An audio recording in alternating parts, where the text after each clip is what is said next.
నేను lemon rice చేస్తున్నాను. దానికి 2 స్పూన్స్ ఆయిల్, కొన్ని ఆవాలు, కొంచెం జీలకర్ర,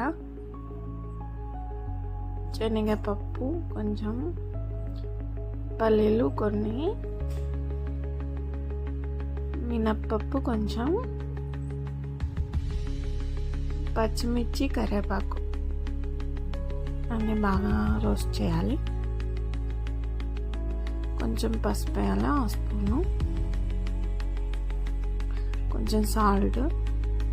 పచ్చిమిర్చిలోనే సాల్ట్ వేస్తే బాగుంటుంది రైస్ తీసుకొని రైస్ వేయాలి. తర్వాత ఒక నిమ్మకాయ తీసుకొని దాన్ని కట్ చేసేసి ఇత్తులన్నీ తీసేసి రైస్లోకి యాడ్ చేయాలి.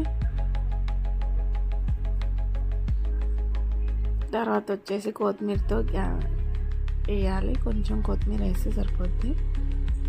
దీన్ని బాగా కలిపేసి ఒక 5 minutes మనం కలుపుకుంటే సరిపోతుంది. Rice complete.